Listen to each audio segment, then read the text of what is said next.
Bienvenue dans la présentation de mon fourgon aménagé homologué VASP.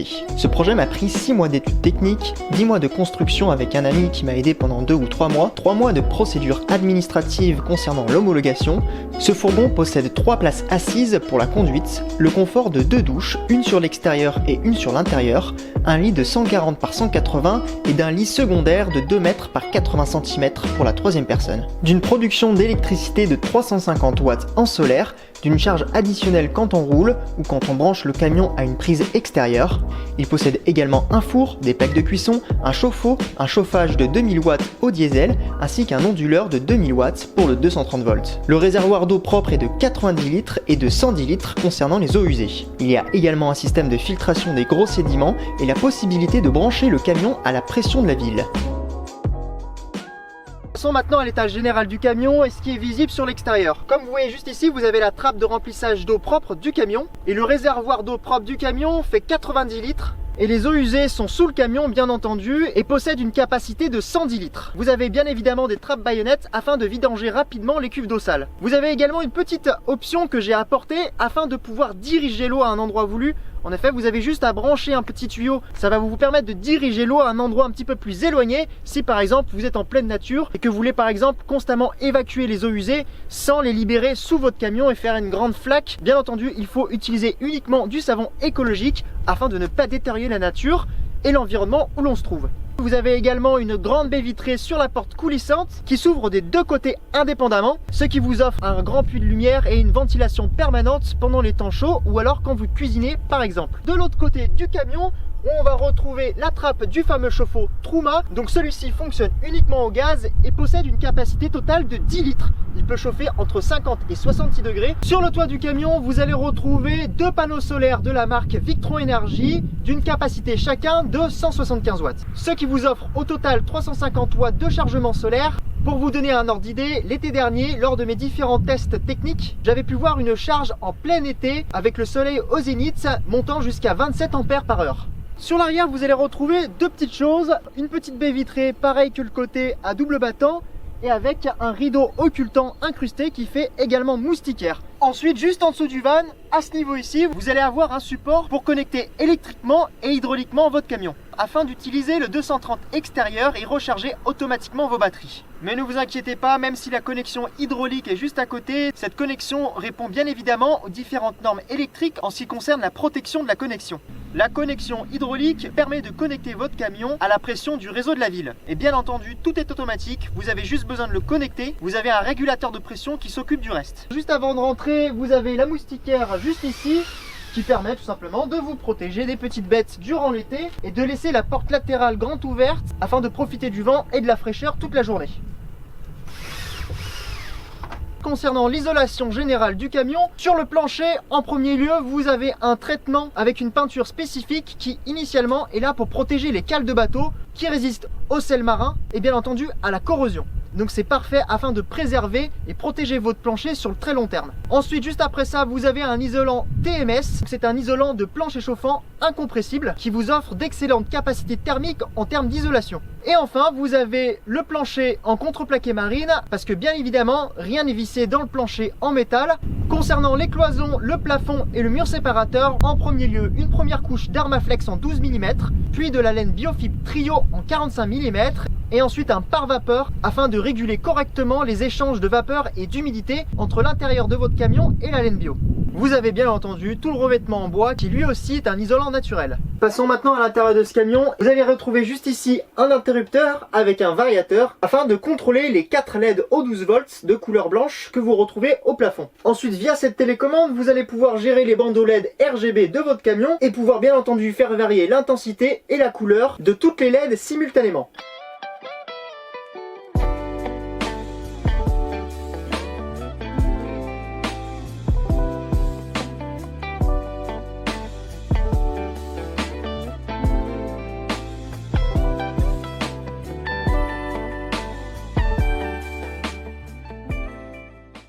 Ensuite, juste au-dessus de l'entrée principale, ce premier bouton ici permet de contrôler la production de votre 230 volts. La position 1 de ce switch permet de créer le 230 volts grâce à un onduleur. Et la position 2, elle permet uniquement quand vous branchez votre camion à une prise de courant extérieur. En effet, votre camion va automatiquement recharger vos batteries via un chargeur de batterie situé au niveau du coffre. Ce petit afficheur ici permet d'activer et de désactiver l'onduleur. On se remet bien entendu sur la position 1 et on active le 230 volts. Et voilà. Ensuite, juste ici, vous allez avoir l'ordinateur de bord. Le premier bouton vous permet de visualiser l'état de la batterie cellule de votre camping-car. Quand vous appuyez sur ce bouton-là, vous pouvez voir l'état en volts de la batterie principale de votre camion. Le deuxième bouton ici vous permet de visualiser la capacité d'eau claire restant dans votre camion. Et en appuyant dessus, vous pouvez visualiser la capacité d'eau grise utilisée dans vos réservoirs sous votre camion. Le bouton solaire vous permet de visualiser en temps réel la production électrique liée aux panneaux solaires qui se situent sur votre toit. Le petit bouton pump juste ici permet d'activer et de désactiver la pompe. Le petit bouton 12 volts, si vous appuyez 3 secondes dessus, vous permet d'éteindre ou d'allumer tout votre circuit électrique du 12 volts. Bien entendu, le réseau du 230 volts est un réseau séparé. Donc c'est plutôt pratique quand par exemple vous vous servez plus du camion. Vous appuyez longtemps sur ce bouton, vous savez que tout est coupé, votre frigo, l'USB, les lumières, bref cela préserve votre batterie et bien entendu des consommations fantômes. Juste ici vous allez retrouver l'afficheur du chauffage. C'est un chauffage au diesel de la marque Autotherm qui est directement connecté au réservoir du camion. Bien entendu, c'est un chauffage avec régulation automatique. Au niveau de la puissance, vous pouvez donner une température de consigne, vous pouvez donner une puissance de consigne. Vous avez des démarrages automatiques à des heures définies. Vous l'avez compris, c'est un chauffage très performant avec une température de chauffe de 2 kW. Et juste ici, c'est le panneau de contrôle du fameux chauffe-eau Truma. Vous pouvez choisir une température de chauffe entre 50 et 70 degrés. Ensuite ici, vous avez une électrovanne. C'est pas obligatoire pour la norme VSP, mais j'ai préféré le rajouter pour une question de sécurité supplémentaire quand on va dormir ou quand on part du camion par exemple. En effet, grâce à cette électrovanne, vous allez pouvoir couper entièrement votre camion avec un simple bouton. Passons maintenant à la partie cuisine. Comme vous avez sans doute pu le voir, ce camion dispose d'un très grand évier avec un égouttoir. J'ai fait le choix ensuite de mettre de la plomberie traditionnelle en PER avec des raccords comme à la maison, ce qui vous permet en plus d'une maintenance très facile de pouvoir changer de robinet après quelques années, de pouvoir utiliser des robinets standards dont vous avez l'habitude d'utiliser dans votre quotidien à la maison. Ensuite, juste ici, vous allez retrouver les plaques de cuisson Dometic qui fait également four, donc qui fonctionne exclusivement au gaz et la contenance du four vous permet de pouvoir mettre un plat à tarte ou un plat à gratin traditionnel sans aucun problème. Durant la journée, quand vous n'utilisez pas vos plaques de cuisson, j'ai réalisé un petit support en bois afin de pouvoir utiliser l'espace perdu au quotidien. Pour pouvoir avoir accès aux plaques de cuisson, rien de plus simple, vous le soulevez et puis vous allez l'accrocher juste ici avec la petite chaîne prévue à cet effet. Ensuite, juste en dessous du four, vous allez retrouver deux tiroirs avec des petits boutons poussoirs permettant d'éviter que ceux-ci ne se baladent pendant la conduite. Donc vous avez des grands tiroirs avec de la quincaillerie de cuisinistes haut de gamme de la marque Bloom. Et bien entendu, ils disposent d'un ralenti au niveau de la fermeture. Et voilà le deuxième. Vous avez également un grand rangement vous permettant d'avoir accès à l'extincteur obligatoire. Et ce grand rangement vous permet notamment de ranger la partie congélateur du frigo si vous n'en avez pas besoin quotidiennement. Et vous allez retrouver un placard qui est bien entendu réglable avec plusieurs positions. Le plateau supérieur vous permet de ranger vos couverts et différents autres ustensiles de cuisine. Tout en bas, vous allez avoir une poubelle avec deux emplacements pour le tri sélectif. Concernant le frigo, c'est un frigo à compression de la marque Dometic. Le modèle est le CRX65 et consomme approximativement 1 Ah par heure. Ce frigo vous offre au total 65 litres de capacité de stockage et possède un congélateur allant jusqu'à -22 degrés. Et vous avez juste en dessous de ce frigo un rangement supplémentaire. Ensuite, le dernier placard de cette cuisine, juste ici, vous allez retrouver des toilettes sèches. Donc comment ça se présente? C'est un tiroir de la sorte où vous avez tout simplement votre toilette ici. C'est un toilette portable qui peut être mis dans la douche ou alors sur l'extérieur dans des temps de dressing par exemple de la marque de chez Quechua. En effet, avec un toilette fixe, on perd énormément de place pour une utilisation certes quotidienne, mais si on est tout seul ou même à deux, on peut quand même avoir une certaine intimité en allant tout simplement dehors dans une petite tente ou alors en le mettant dans le compartiment de douche. Allez, passons maintenant au fameux salon, le salon que j'aime appeler le salon 4 en 1. La première utilisation, un salon, une salle à manger ou alors un bureau. Donc c'est un peu les deux utilisations que je vais décerner pour ce salon. Vous avez le fameux loquet que je viens de déverrouiller ici et reverrouiller sur une position bien définie, afin de pouvoir profiter sans ayant besoin de mettre le pied en dessous, le pied de support. Si vous voulez disposer d'une plus grande table, de tirer la table un petit peu plus loin et en dessous vous allez retrouver le pied télescopique qui est pareil réglé sur une taille bien définie. Donc il suffit tout simplement de le déverrouiller avec le petit bouton, de glisser en dessous et ensuite de reverrouiller la table. Vous avez un grand espace afin de pouvoir manger et accueillir jusqu'à facilement 3 personnes. Ce salon, cette table, on peut la tirer entièrement et la glisser juste en dessous afin de créer un lit secondaire qui mesure de 80 cm à 2 mètres de longueur.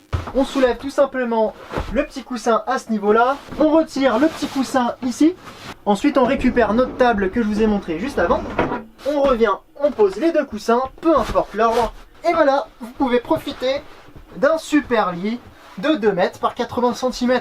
Et c'est largement suffisant pour une personne. Maintenant que je vous ai montré le salon, la salle à manger, le lit secondaire, on va me dire, mais où est-ce qu'elle se trouve la douche? C'est très simple, il suffit d'enlever l'assise à ce niveau-là et le mettre sur le côté du camion par exemple. Retirer la protection en bois.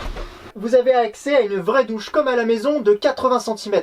Vous retrouvez dans cette douche un rideau que vous allez tout simplement fixer juste au-dessus. Voilà, vous avez deviné, on peut faire le tour bien évidemment, mais sinon vous n'allez plus me voir. Alors vous allez me dire comment est-ce que ça sèche. J'ai testé cette douche en plein hiver. Étant donné que le chauffage chauffe relativement correctement, vous avez tout simplement besoin de laisser ça 10 ou 15 minutes maximum, laissez tout bien sécher et vous pouvez bien entendu tout remettre dans son bac, même s'il reste un petit peu d'humidité résiduelle, j'ai prévu cela en laissant une petite grille d'aération. On n'a rien à faire, on n'a pas besoin d'enlever de petits bouchons, tout est automatiquement géré comme une bande de fond à la maison. Et bien évidemment j'ai utilisé un pommeau de douche standard avec un mitigeur de plomberie standard également. À ce niveau-là, vous avez 2 très grands rangements au niveau de la capucine. Donc on les tire, c'est des petites portes coulissantes. Ils mesurent, si je me souviens bien, 1,40 m de longueur par à peu près 60-70 cm de profondeur. Ici vous avez également un petit rideau. Cette petite fenêtre s'ouvre comme le reste en porte coulissante. Ensuite, juste au-dessus de moi, vous avez un lanterneau qui peut extraire l'air ou alors pousser l'air de l'extérieur vers l'intérieur. Ce lanterneau dispose d'un petit rideau occultant afin d'être plongé totalement dans le noir et de profiter des petites grasses matinées. Hop, et voilà, le lanterneau est fermé. Concernant les appareillages électriques, j'ai fait le choix de mettre la gamme Celian de la marque Legrand. La gamme Celian vous propose une customisation avec une large gamme de choix de couleurs et de matériaux. Comme ça, si plus tard vous avez envie de changer et de mettre plutôt quelque chose de métallique ou en cuir ou avec des couleurs différentes, vous pouvez le faire sans aucun souci. Pour résumer, dans cet espace de vie, vous avez donc 3 prises doubles USB tactiles, une prise 12 volts et 2 prises 230 volts. Et de ce côté ici du lit, vous allez également retrouver une prise USB avec une petite tablette. De l'autre côté, vous allez retrouver le même type de tablette, tout simplement pour pouvoir stocker des livres par exemple ou des magazines. Vous bénéficiez également de 2 grands meubles de rangement fixés sur le plafond afin de ranger vos affaires. Donc comment ça se présente? Vous avez également un petit bouton poussoir et personnellement après moi j'utilise le petit espace juste en dessous, comme ça vous avez une meilleure prise en main. Pareil, vous allez retrouver sur chaque petit placard 2 charnières de cuisine de la marque Bloom avec un revêtement gris anthracite. La marque Bloom, c'est de la quincaillerie professionnelle de menuisier de très haute qualité. Et quand vous refermez les portes de placard, elles sont bien évidemment amorties pour plus de confort. Également de ce côté ici, vous allez retrouver du coup les mêmes types de placards avec le même type de charnière. Pour ceux qui se sont demandé ce que c'était ce petit boîtier blanc juste ici, c'est pas obligatoire, mais j'ai fait le choix aussi d'installer un détecteur de CO2 afin de ne pas avoir de petits problèmes d'asphyxie si on oublie d'ouvrir une fenêtre pendant qu'on va cuisiner par exemple. Vous avez votre fameuse baie vitrée avec un rideau occultant que vous pouvez positionner à différents endroits si vous voulez laisser partiellement rentrer la lumière du jour ou alors l'enlever totalement et bénéficier ainsi des doubles battants de la baie vitrée vous permettant d'avoir une aération permanente et d'une brise d'air. Le lit principal qui mesure 1,80 m de longueur par 1,40 m de largeur. Pareil que pour le canapé lit, c'est une mousse sur mesure avec une épaisseur en mémoire de forme et une housse démontable et détachable, lavable à la machine, spécialement conçue pour la literie. Vous avez un deuxième point d'eau avec un mitigeur. Juste à ce niveau-là, vous avez un petit bouton afin d'allumer la lumière au niveau du coffre. Derrière ce caisson, vous retrouvez votre cuve d'eau propre de 90 litres. Vous avez un filtre pour les gros sédiments qui se remplace et est très facilement accessible au niveau de la trappe, juste à côté du frigo. Vous allez retrouver 2 prises électriques si vous avez besoin de recharger une trottinette ou un vélo électrique que vous allez pouvoir stocker dans le coffre. Ensuite, juste derrière cette petite trappe, vous allez retrouver le caisson gaz où c'est une petite bouteille camping gaz de 2,7 kg un détendeur spécial pour l'homologation VASP et un filtre afin de préserver votre système gaz. Notre chauffage est au diesel et du coup l'utilisation du gaz en général est temporaire. Il en est de même pour le chauffe-eau. En effet, vous allez l'activer uniquement quand vous allez l'utiliser, donc il est inutile de le laisser constamment chauffer à 50 degrés, étant donné que la température de chauffe arrive relativement vite, entre 10 et 15 minutes. En effet, d'après la documentation technique et beaucoup de retours que j'ai eu sur différents sites de discussion concernant la vie en van, cette petite bouteille peut durer jusqu'à 60 heures d'autonomie concernant un barbecue à gaz. Donc si besoin, et si vous partez sur de très longues distances, vous prenez 2 ou 3 petites recharges et ça suffira amplement. Ensuite, passons maintenant à la partie technique. Elle est logée juste derrière ce grand plateau et vous y avez accès très facilement en le tirant. Vous allez retrouver ici une batterie à décharge lente au gel de 220 Ah. Le fameux onduleur de 2000 watts continu allant jusqu'à 4000 watts en crête. Vous avez bien entendu toutes les protections électriques associées. Le porte-fusible avec les différents éléments en 12 volts qui sont tous identifiés. Votre régulateur de panneau solaire de la marque Votronic de 30 A. Votre chargeur de batterie de la marque Victron Energy pouvant avoir un courant de charge entre 15 et 30 A. Donc cela est bien entendu réglable. Vous avez un chargeur d'alternateur qui va permettre le chargement de votre batterie secondaire quand vous allez utiliser votre camion. En effet, le chargeur d'alternateur va respecter correctement les courbes de charge et ainsi préserver votre batterie secondaire. Tout au fond là-bas en noir, votre chauffe-eau boiler B10 de la marque Truma. Et juste en dessous, au niveau de la petite caisse en bois qui est bien entendu démontable pour une question de maintenance, le fameux chauffage autotherme de 2 kW. De ce côté-là, la fameuse fenêtre qu'on voyait sur l'extérieur au début de la vidéo. En soulevant, nous avons accès du coup à la fenêtre double battant, une moustiquaire, afin de laisser les fenêtres ouvertes à l'avant et à l'arrière sans les petits désagréments des petites bêtes. Cette présentation est donc terminée et ce camion est mis en vente à partir de mars 2022. Vous allez retrouver mes différents liens de contact en description de cette vidéo. Et si bien entendu vous voyez cette vidéo un petit peu plus tard dans l'avenir, que vous ne retrouvez plus mes informations de contact, c'est tout simplement que ce camion a été vendu. L'objectif final étant de réaliser une société d'aménagement de fourgons aménagés. Donc je vous invite à suivre mes différents réseaux sociaux, pour le moment Instagram, dont vous trouverez également les liens en description de cette vidéo. Cela m'aidera fortement à pouvoir me faire connaître, et si éventuellement plus tard, dans un futur proche, vous avez des projets de camions aménagés à réaliser et que j'ai pu monter ma société, ça sera donc avec un grand plaisir de pouvoir voir ce que l'on peut faire ensemble si cela vous intéresse. En tout cas, j'espère avoir pu être clair dans mes explications, avoir pu balayer tous les sujets. Si c'est pas le cas, laissez-moi le savoir par commentaire, donnez-moi vos impressions par rapport à mon design proposé. En tout cas, portez-vous bien et à très vite, je l'espère, pour de nouvelles aventures.